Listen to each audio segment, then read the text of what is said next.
This is the Cover 3 Tailgate.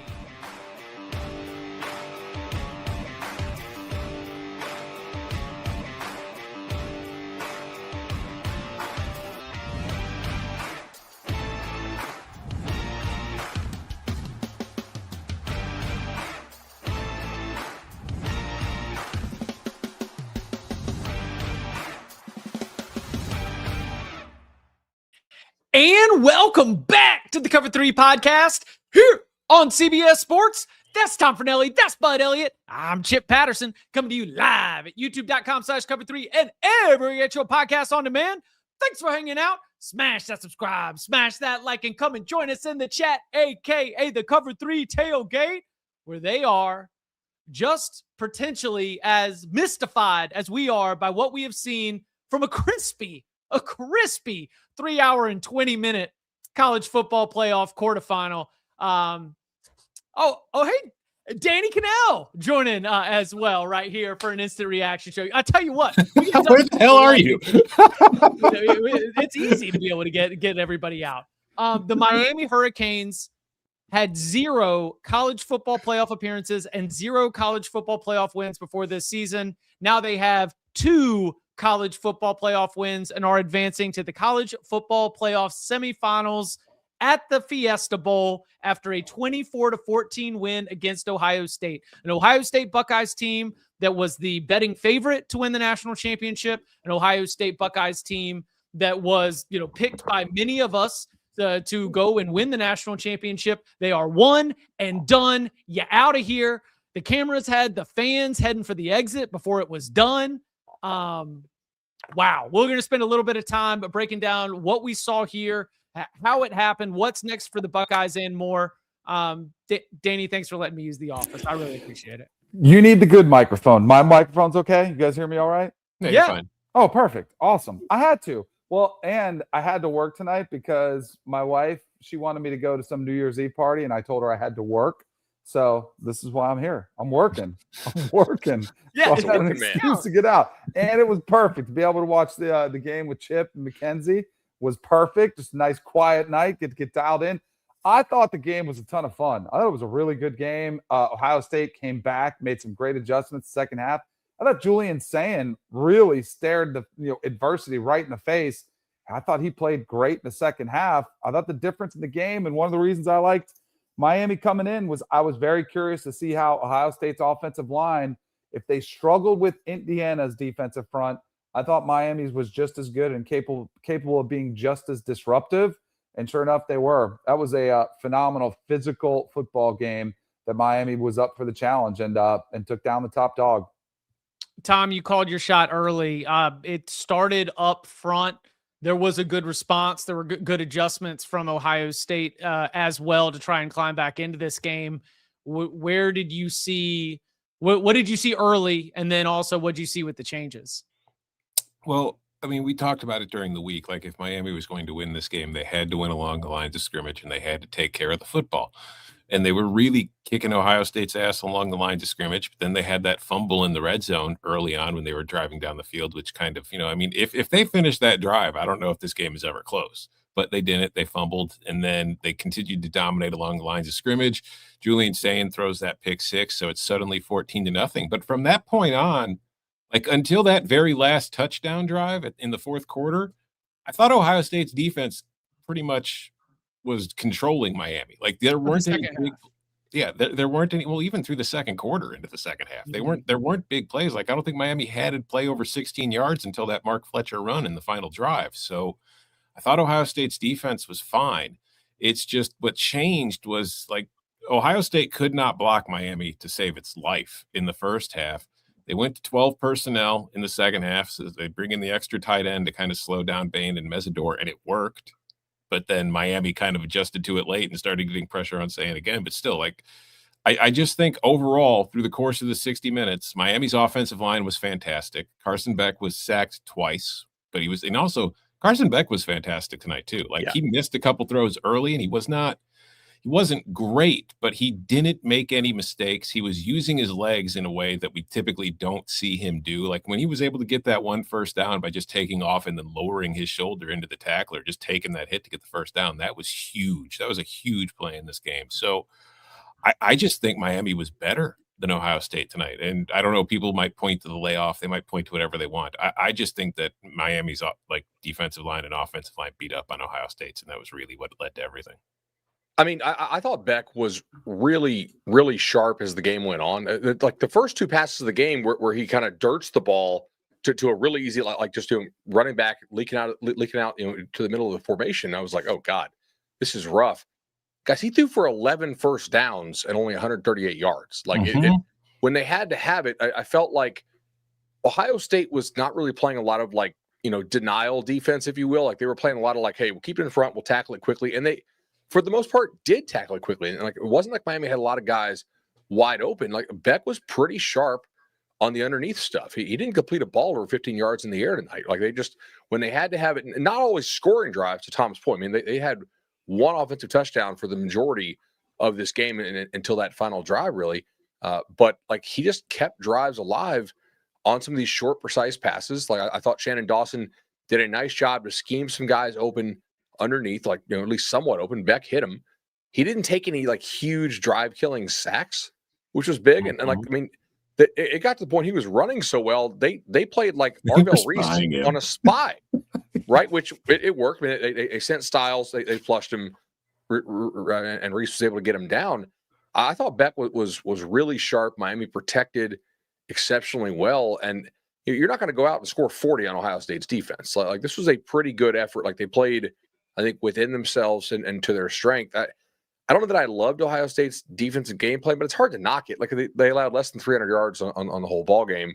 Miami did hold the ball for a long time. I mean, to have it for 34 minutes and to lose a possession because you scored on defense, right, is pretty impressive. They were able to keep Ohio State's offense off the field like for long stretches of the game. And like Ohio State was ripping off chunk plays, but then I think like the size of the sacks that Sayin was taking, I mean, he had 5 sacks for 42 lost yards. Like a lot of those sacks were just absolute drive killers. And I thought Bain and Mesidor played well.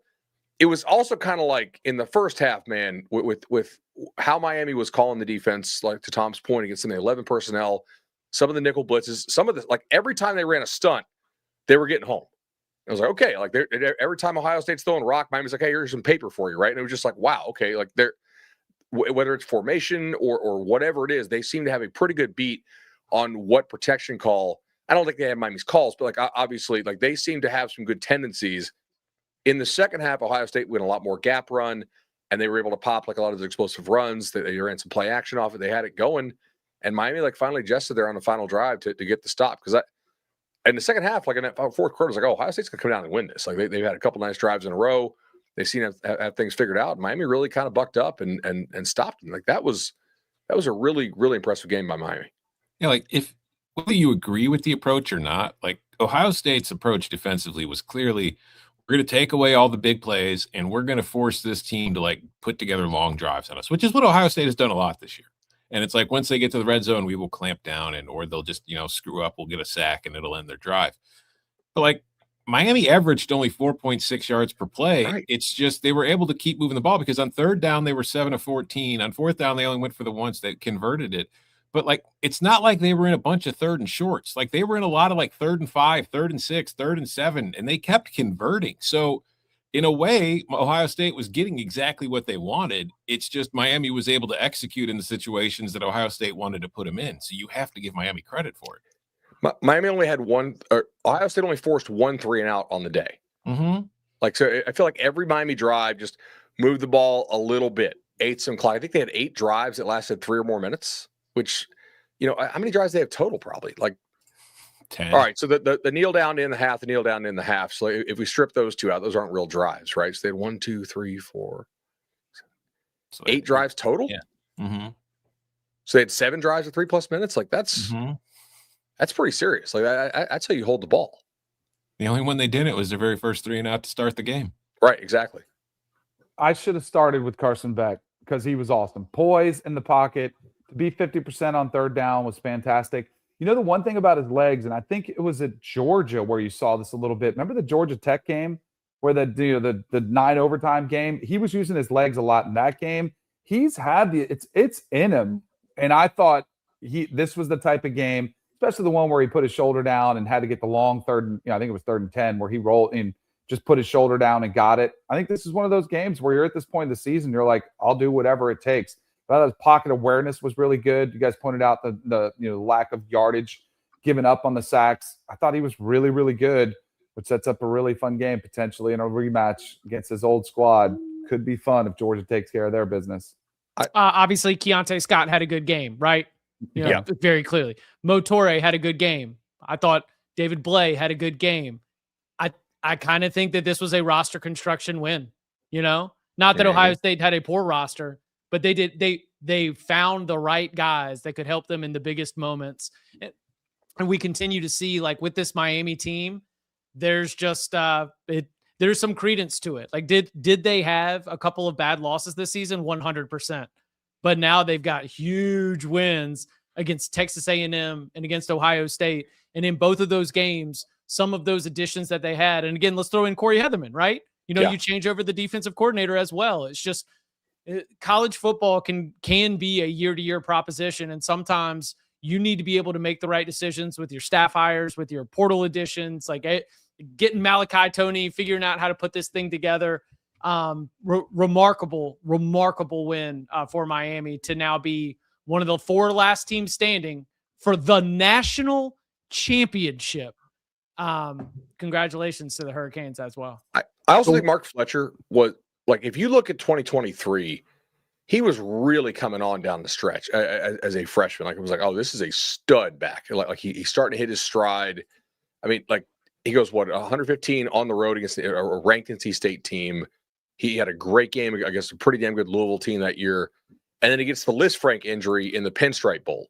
Remember? And it was like, oh, damn, man. There was like, and he just didn't look the same. Like, he was effective last year, but he didn't look like the guy we saw in 23. Tonight, he looked more like the guy that was like, oh, yeah. Like, if you took 23, you told me, like, hey, there's no Liz Frank. As a junior in the playoffs, like, yeah, that's kind of what I think that the kid looked like that in 23 could look. And tonight, I thought, like, man, he ran. How many times did he go down first contact? Like, that guy was a beast. Y'all hear those fireworks? Yeah, I do. Oh, fireworks all over the place. Yeah, fireworks all over the place. It was the one thing that was getting a little bit concerning was and this was when Ohio State started to make their charge, you saw less pass rush. I think Miami too, they snuck in. Remember before the half, they took out Ruben Bain and Mesidor just to get him a little bit of extra rest. The one thing that I was getting a little bit concerned about for Miami was depth. That when they shuttle in guys, they weren't getting as much. But when they had to get it at the end, they had their fresh legs left. Mm-hmm. But I was a little bit worried about them in the second half, but they came up and delivered and stepped up in the fourth quarter. Huge. Also, credit to Mario, because I was worried that they were going to get ultra conservative. I was looking for the 22-minute drive. What did we say? The 22-minute drill? Yeah. We're going to try to salt away the last quarter and a half of this thing. They had the 4th down, and it wasn't just we're going to man ball and we're going to try to run through the A gap and get these 2 yards. That he had Carson drop back and throw on 4th down. He trusted the best. He trusted his playmaker at receiver to get it, and he got it for him. Just overall, like, they didn't turtle up, and we have seen Miami so many times in those situations where they just kind of like go into ball control, salt the game away mode. And they weren't getting the points. They weren't able to drive down the field and get extra touchdowns to build the lead, but it wasn't for lack of effort. It was just because Ohio State was stopping them. I was wondering if Mario might have learned something the last month of the season by having to be aggressive because they could not be conservative, and realizing, like, when they had to run up the score, it was like, oh, we're capable of doing this. We can win big. And also, I'm sure he learned some from letting some teams back into it, letting those games get closer when they didn't have to be. And I think they definitely have gotten maybe something in there. Maybe they've got something in them where they're like, hey, this is a new Mario Cristobal who's going to let some of these players play and make plays. And Shannon Dawson made some great play calls, some of those swing passes out of the back. And Carson Beck executed them, and they caught those balls. But it was a great game plan, too, from the offense. Because that defensive line still is filthy, and that is a great defense. But for them to come up with some of those clutch plays in critical situations with great play calls, it was phenomenal. Thank you for saying that, because we did say in the first round reaction, it was a little cute, and like we offered some criticism. So then we need to come back on the other side. I agree with you. Shannon Dawson called a really good game. It was good work by that offensive staff, being able to get ready to go up against, again, we will say one more time, a historically and statistically elite Ohio State defense that had not allowed more than 16 points all season long. And here Miami is 24 on the board as they advance. Before we hit a break and get to the Buckeyes side of this, what went wrong and the autopsy there for Ryan Day's squad, snap call here. Can Miami win the national championship? Yeah. Yes. Yes. Yeah, sure. You just beat Ohio State. Mm-hmm. Yeah, the favorite. You took out the monster. This thing is wide open. Everybody left has a chance now. I'm gonna get hate for this, but like I said during the week, I think Miami beat Ohio State. Do I think they could beat Ohio State and then beat Georgia and then beat whoever they have to play after that? I'm still not convinced. Again, they had 291 yards of offense and averaged 4.6 yards per play today. Can they go 7 of 14 on 3rd and down next week? We'll see. It's a fair question for sure. But it's more wide open now that the Buckeyes are out. Yes. I like their matchup against Georgia. If Oregon wins, if Indiana, like one of those teams that are a little bit, I don't know. I mean, they just beat the best team in the country. Yeah. So why can't they beat everybody? Who knows what happens by the time it's January 19th, right? And you're playing, and you'd be, never mind. We're not even going to play with that fan fiction about the game being in Miami and all that. But let's save that for another time. You got to go and win the Fiesta Bowl before we can have that conversation. But I think Miami just took out Ohio State. Miami can beat anybody that's left in this field. So exciting time for the Hurricanes here as they wrap up 2025 and look ahead to 2026 and beyond. But coming up on the other side, the Ohio State Buckeyes are on to 2026. How'd they get there? Why did it happen? And what do they take from this season? All that and more next. When you need your sports news all the time, we've got breaking news to bring to you. CBS Sports HQ gives you a snapshot of all the sports that matter to you. When you need your sports in a snap, find it on CBS Sports HQ. Streaming free anywhere you are. Back here on the Cover 3 podcast. But was this a game that was it the worst time for a bad game?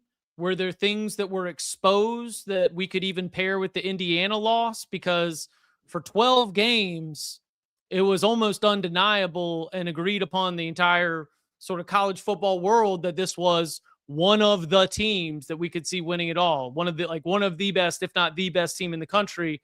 And yet they finished their season, a star-studded season, with a 13-10 loss to Indiana in the Big Ten championship game, followed by a 24-14 loss to Miami here in the college football playoff quarterfinal. How do we marry those two things, in your opinion? So I think Miami did a really good job of speeding Sayan up.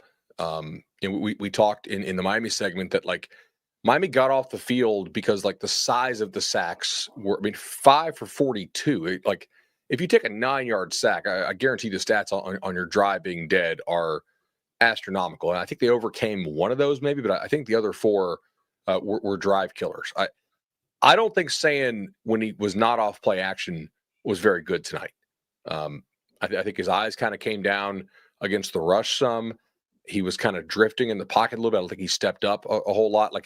He was not really very comfortable in a dirty pocket. If you, I mean, granted, his numbers were much better than Carson Beck's tonight, right? But then again, 3 of 10 on 3rd down. Miami was 7 and 14, and when you only get 8 real drives, right, and 5 of those drives have a sack for huge yardage. I mean, those are just drive killers, and so this is it's a high variance game when you only have that few possessions. And Miami did a good job of getting them off the field. Miami did a good job of continuing to possess the ball to limit the number of possessions and play an extremely slow game. I don't think he was great tonight. Honestly, I don't think Carnell Tate was great tonight either. I mean, 8 targets for 37 yards. Miami will give you 3.5 yards a target all day if you if you want it. Like that's a wasted play every time they threw it to Tate tonight, unfortunately for them. I think that was like the biggest thing. They ran the ball okay, I thought, but it was more like chunk runs than it was, like consistent keep them ahead of the chains type runs, and like their drop back stuff when they were not off play action. I don't think was great. Yeah, like saying he does not step up, nor does he step to the left or to the right. He always goes backwards, which is never what you want to do. And the guys who do it and get away with it are like the guys who can run and scramble. And Sayan's not going to do that. Like if he's going to get out of the pocket, he needs to go forward and try to find a lane to do that. But he just goes backwards, gets himself in more trouble than he's already in. And like you said, that's why he loses those chunk yardage when he gets sacked. It's never a 3-yard loss when Julian Sayan gets sacked. It's an 8-yard loss. So instead of being in like 2nd and 13, you're in 2nd and 18. And that's much more difficult to come out of. So yeah, I don't think Sayan was very good at all. He made some nice throws. He made the one back shoulder throw to Smith along the sideline. Yeah, that was beauty. There was the deep ball to Smith was nice, but like you look at his final stats, and we'll ignore the 2 interceptions that came at the end, which completely kill his line either way. But like the 287 yards was very misleading to me. So, I mean, like 59 of it came on the one throw. Overall, just it was a lot of Jeremiah Smith. I felt like doing a whole hell of a lot of work, and I also think that was part of Miami's plan, which was kind of dangerous, but it worked. And it's like, you know what, Jeremiah Smith's going to get his. We'll take away every single other option you have. We'll take away all the underneath stuff. And if Jeremiah burns us, he burns us, and we just have to live with it. But you mentioned Carnell Tate. He didn't look 100% to me. Like They said he was healthy. The guy I saw out there tonight did not look like the guy I saw during the regular season. This is why. I mean, you obviously didn't have to go through the gauntlet of the ACC like Miami did to get battle tested. Obviously. But no, this is where. When everybody, when you started to say for Ohio State, like they're so good, but we don't know how good they are because they haven't been tested.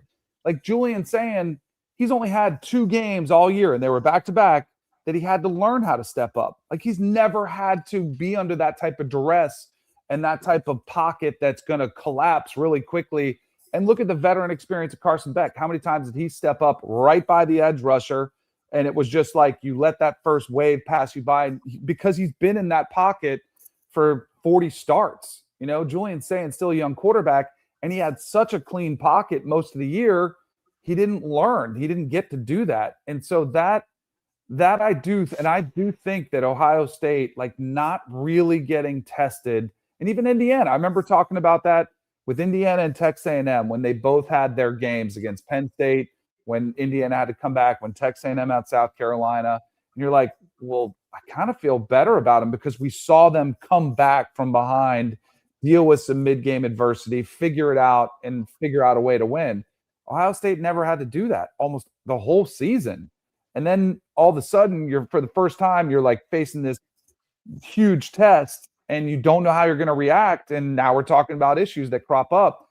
That's where I do think Ohio State would have been better served if maybe the Texas game was later, or they had a close game or two and played some of the tougher teams in the Big Ten that they didn't have to face. I think they would have been better served, kind of like last year. When you lose a game or two, it's not the worst case because you kind of figure out your weaknesses. Like we all thought their offensive line was great. Like they only gave up 6 sacks all year. Yeah. But all of a sudden you go against a couple good defenses, you're like, oh, we got some work to do. And if they had realized, they might have shuffled guys around, who knows? Like they might have made some adjustments that would have made them more battle tested and equipped to knock off Indiana or Miami. I do think how long Miami held the ball increased the pressure on Ohio State's offense. And look, guys, the number of teams that went for 5.6 yards a play on Miami this year, 2. The Buckeyes, and then the Hokies, who had a bunch of garbage time drives late. Mm-hmm. Nobody else went above 5.5 yards a play all year on this Miami defense. So it wasn't like Ohio State wasn't moving it. Like really nobody else moved it like this on them all year before any kind of garbage time type stuff. It's just they only had 8 possessions.